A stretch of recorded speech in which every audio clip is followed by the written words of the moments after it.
The silence inside Michael's house wasn't peaceful. It was expensive. Standing in the middle of the living room he had designed himself, listening to the hum of the high-end refrigerator echo against the marble floors, he felt a specific kind of nausea that only comes from regret. On the kitchen island sat a stack of unopened envelopes, final notices, bank statements, and a realtor's contract waiting for a signature. Outside, the for sale sign was already leaning against the stucco wall, hidden from the neighbors, a quiet admission of defeat. Exactly 730 days ago, standing in this exact spot, which was then just a dirt lot, he had felt invincible. 2 years ago, a sequence of 6 numbers on a slip of thermal paper had turned a logistics manager into a multi-millionaire. The transfer of $6 million into his checking account felt like gravity had shifted. He remembered the physical sensation of the air leaving his lungs when he saw the balance. He remembered calling his mother, his voice cracking, to tell her that the struggle was over. He remembered the promise he made to himself in the mirror that night. I will not be one of those idiots who blows it all. He believed it. He truly believed he was different. But today, Michael is not planning his next vacation. He is sitting in the driveway in a leased luxury SUV that he can no longer justify, rehearsing answers for a job interview he is overqualified for. He is calculating if he has enough gas to get to the city center and back without using a credit card that is already maxed out. The mansion is being sold at a loss. The investment portfolio has been liquidated to cover debts. The dream of generational wealth lasted exactly 24 months before evaporating into the atmosphere of lifestyle maintenance. The tragedy of this story isn't that Michael was reckless. He didn't develop a gambling addiction. He didn't snort the money up his nose. He didn't buy a fleet of Ferraris or fund a scam. If you look at his bank statements, you won't find a single crazy purchase. You will find reasonable decisions: a nice house, a diversified portfolio, help for his family. He did everything that conventional wisdom suggests a smart person should do. And yet, the result is total collapse. We are not here to mock him. We are here to perform an autopsy. Because Michael wasn't murdered by the stock market, and he wasn't robbed by a thief. He was destroyed by a silent, invisible killer that lives inside the mind of every person who suddenly gets rich. A killer that hides behind the mask of security. This is the story of how a $6 million fortune was suffocated by the very things bought to protect it. Welcome to the financial autopsy of a lottery winner. Winning the lottery is the universal fantasy. We all have that script in our heads. If I won, I would be smart. I would invest. I would live off the interest. I would be safe. It is a comforting lie. We believe that financial ruin is reserved for the stupid, the greedy, or the reckless. We assume that money solves money problems. But money is not a cure. It is a magnifier. If your structure is flawed, adding millions of dollars doesn't fix the cracks. It puts massive pressure on them until the whole foundation shatters. The truth is uncomfortable. The skills required to make money are completely different from the skills required to keep it. Michael possessed the discipline to work hard, but he lacked the architectural understanding of wealth. He confused assets with liabilities. He confused liquidity with net worth. He built a golden cage so heavy that it eventually crushed him. And the terrifying part? He thought he was building a fortress right up until the roof caved in. This channel, the Financial Autopsy, exists for one reason: to dissect these disasters. We don't deal in hype. We don't sell get-rich-quick schemes. We treat financial collapse like a forensic science. We analyze the cash flow statements, the psychological triggers, and the hidden mathematical errors that turned fortunes into dust. Our goal is to expose the invisible mechanisms of failure so that you can recognize them in your own life before they become fatal. If you value deep analysis over superficial entertainment, if you want to understand the psychology behind the money, and if you want to learn from the mistakes of others rather than making them yourself, make sure to subscribe and turn on notifications. Join us in the lab. We are building a community of people who refuse to be blind to the risks. Leave a like on this video if you believe that financial intelligence is the only true security. In this episode, we are going to reconstruct Michael's financial trajectory month by month. We will look at the specific decisions, the house, the investments, the family gifts, that seemed so innocent at the time. We will pinpoint the exact moment the math turned against him, long before he realized he was in trouble. We will strip away the emotion and look at the raw data of his collapse. The outcome is already known. The money is gone. The question we need to answer is how. How does a reasonable man with professional advice and good intentions burn through a lifetime of security in just 730 days? Let's open the case file. The deposit hit his account on a Tuesday. By Wednesday, the mistakes had already begun. For the first 72 hours, the reality of the money refused to settle. It hovered over Michael's life like a fever dream. He would wake up in his modest bedroom, staring at the popcorn ceiling he had meant to scrape off for years, and for a split second, he would forget. Then, the realization would hit him like a physical blow to the chest. The struggle was extinct. He opened his banking app dozens of times a day, not to transact, but to witness. The number was static, absolute, and terrifyingly large. $6 million. It was more than a number. It was a permission slip to exit the cage of middle-class anxiety. The grocery bills, the looming car repairs, the calculations of whether he could afford a summer vacation, all of that mental noise was silenced instantly. In those first few days, he didn't feel rich. He felt weightless. It was the feeling of a man who had been swimming against a riptide for 20 years and suddenly found himself standing on dry land. He believed with every cell in his body that he had reached the finish line. The transition from lucky to wealthy began with a handshake in a mahogany-paneled office. Michael hired a reputable financial advisor, a man with a soothing voice and a wall full of credentials who spoke the language of generational wealth. They sat across a glass table and looked at charts that projected a golden future. The math was seductive in its simplicity. If the portfolio returned a conservative 5% annually, Michael could withdraw $300,000 a year without ever touching the principal. It sounded like magic. It sounded like a perpetual motion machine of prosperity. Michael signed the papers, transferring the bulk of his fortune into a diversified mix of index funds, municipal bonds, and blue-chip stocks. He walked out of that meeting feeling like a sophisticated investor. He had done the responsible thing. He hadn't bought a tiger or a private island. He had bought a strategy. He told himself that he was playing the long game, unaware that the game had already started playing him. Security, however, has a way of demanding an upgrade. Michael's old house, a 3-bedroom ranch in a working-class suburb, suddenly felt inconsistent with his new reality. It wasn't about vanity, he reasoned. It was about safety and asset allocation. Why keep money in a savings account earning dust when he could park it in prime real estate? He found a property in a gated community known as the Enclave. It was a sprawling contemporary structure with floor-to-ceiling windows and a view that stretched for miles. The price tag was $1.2 million.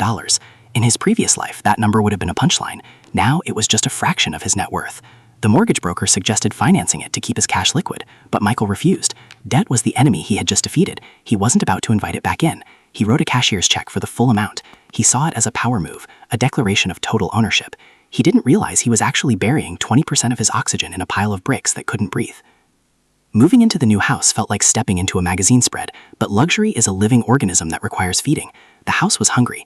It wasn't just the property taxes, which were 10 times higher than his old bill. It was the ecosystem required to sustain the image. The lawn needed professional landscaping, not just a Saturday mow. The pool required a heating system and chemical balancing. The expansive driveway needed snow removal services. The smart home security system came with monthly monitoring fees. Michael set all these bills to autopay. They were just nibbles, he thought, tiny fractions of his fortune. But he failed to calculate the operational leverage. He had traded a low-maintenance life for a high-maintenance asset. He had unknowingly signed a contract with his own lifestyle, agreeing to pay a premium every single month just to exist in his own living room.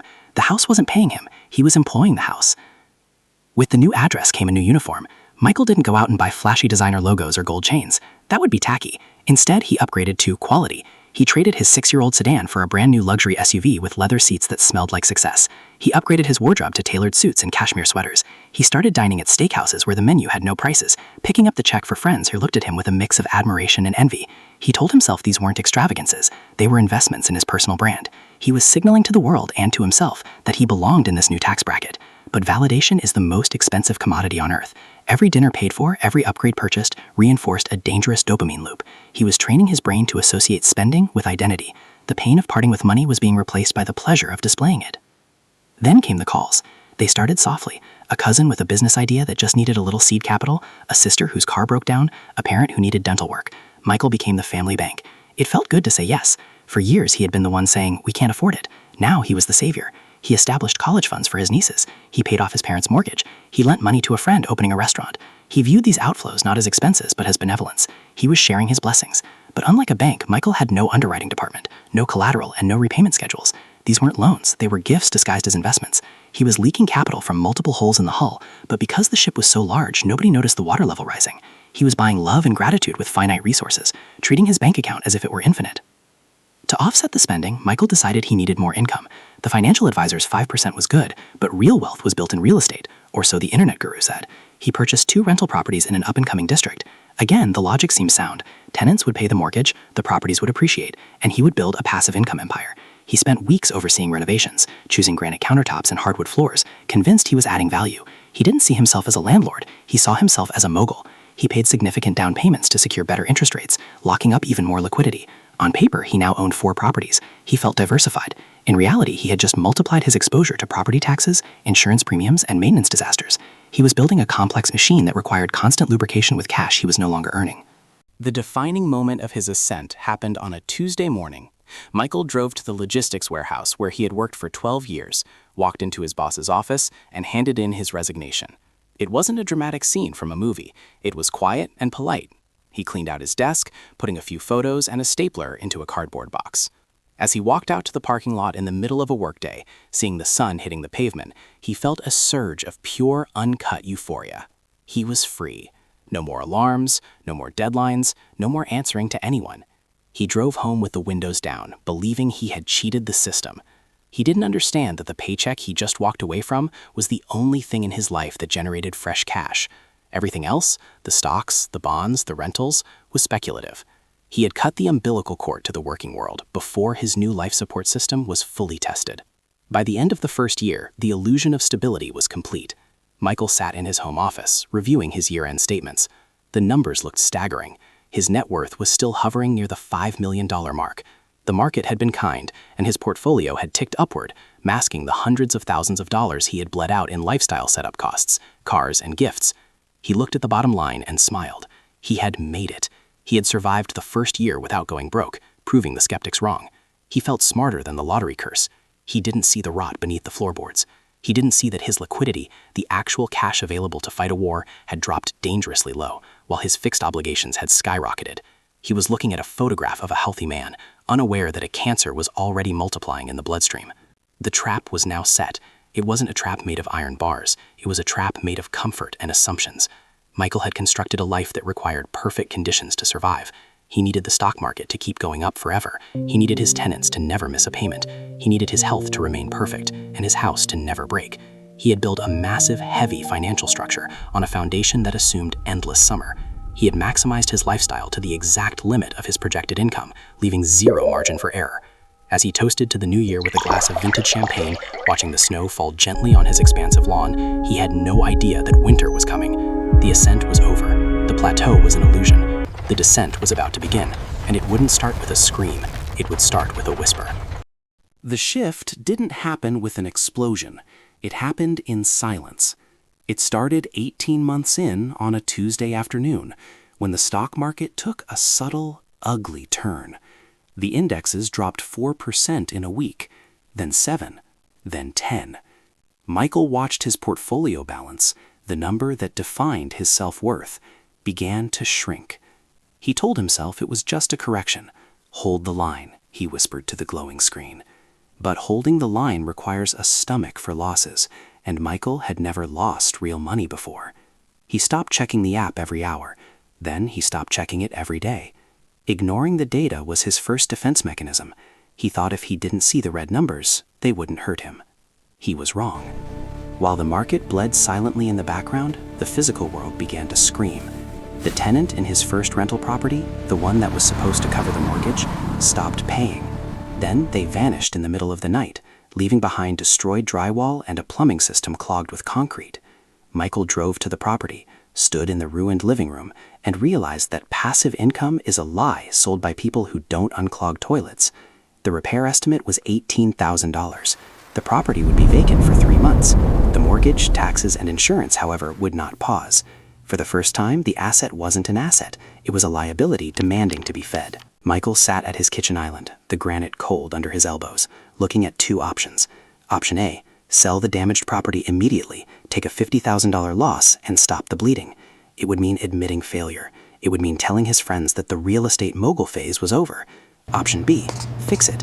Pour another $18,000 of liquid cash into the hole, pray for a new tenant, and hope the market recovers. It was the classic gambler's dilemma: chase the loss or fold the hand. Stop for a second. Put yourself in that kitchen. You have the money in the bank, but you see it shrinking every day. Your pride is on the line. Do you cut your losses and look like a failure? Or do you double down to protect your ego? Tell me in the comments, would you sell the house or fix the house? Be honest. Michael chose to fix it. He convinced himself it was an investment. He transferred the cash. But cash, unlike credit, is finite. To cover the repairs and the vacancy, plus his own bloated lifestyle expenses, he had to withdraw from his investment portfolio. But remember, the market was down. Selling stocks when they are down is the cardinal sin of finance. It turns a temporary paper loss into a permanent realized loss. When he clicked sell on $40,000 worth of stock, he wasn't just spending cash, he was cannibalizing the engine that was supposed to power his future. He locked in the loss. The machine shrank. The bleeding accelerated.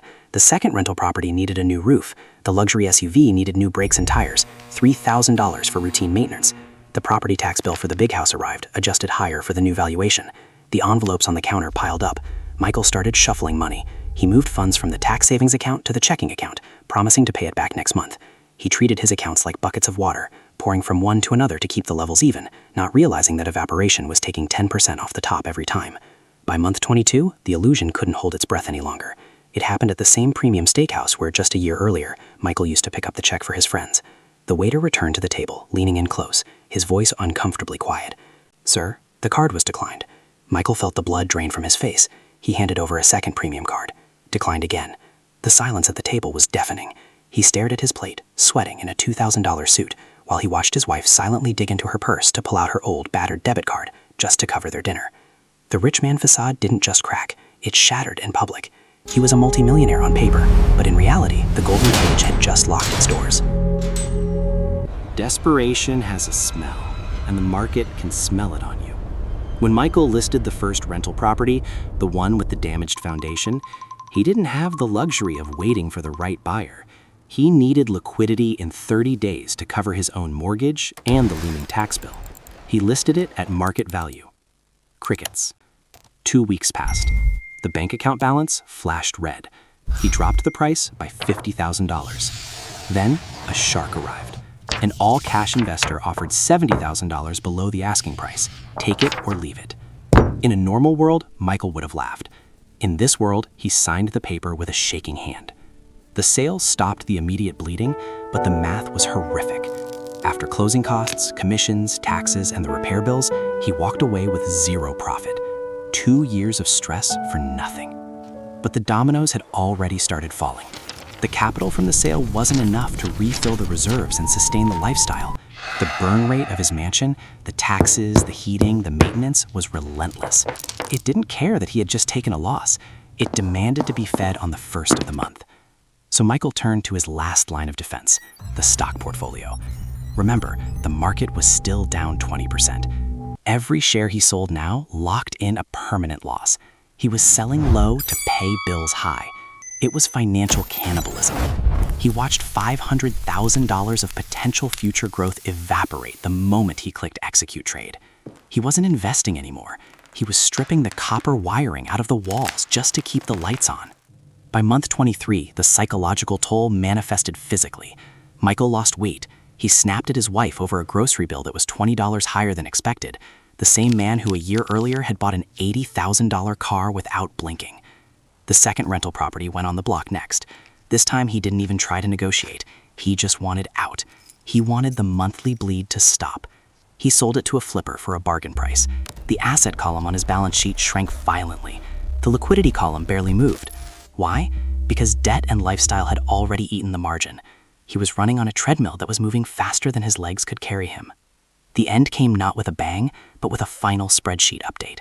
It was a Tuesday, exactly 2 years after the winning ticket. Michael sat in his home office, surrounded by packing boxes. He ran the final numbers. The rentals had been sold at a desperate loss. The stock portfolio was liquidated, triggering massive early withdrawal penalties and a brutal tax bill from the IRS. He looked at the bottom line. From $6 million to zero.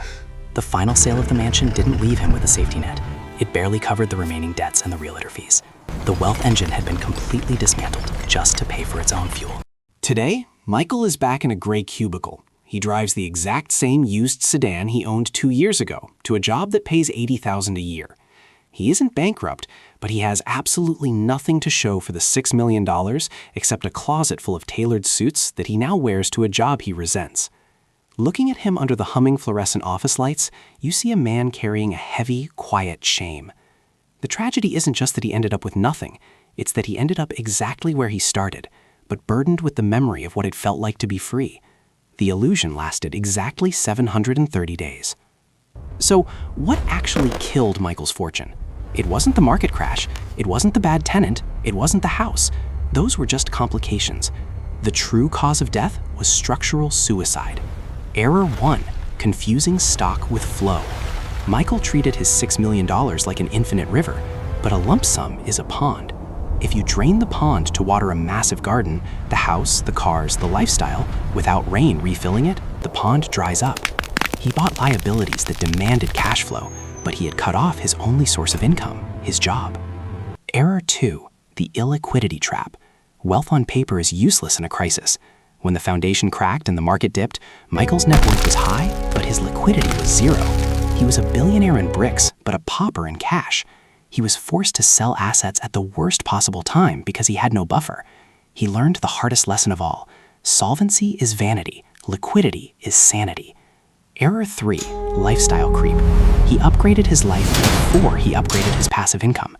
He built a golden cage so expensive that it required him to cannibalize his own freedom just to stay inside it. Michael's story is a warning. Money is not a cure for insecurity. It is a magnifier. If you are undisciplined with 50,000, you will be destroyed by 5 million. The money didn't change Michael, it just exposed him. It took his small, manageable bad habits and scaled them up until they collapsed the building. He bought the appearance of wealth, and it cost him the reality of it. This was just one case file. The world is full of people who look rich but are bleeding internally. Next week, we are opening a new file on a different kind of financial death, one that might be happening in your own portfolio right now. If you want to survive the game of wealth, you need to see the traps before you step in them.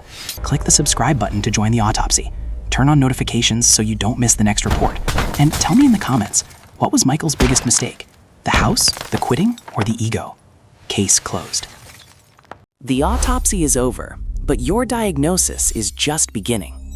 To survive the pathogens we've discussed, I have developed a proprietary 3-pillar framework called the F.A.R. system, designed for financial autopsy resilience. It is the exact architecture you need to immunize your wealth and move from victim to architect. You can access the full dossier by clicking the link in the description below or in the first pinned comment. Get the Financial Autopsy Report and secure your foundation. Let the storm come.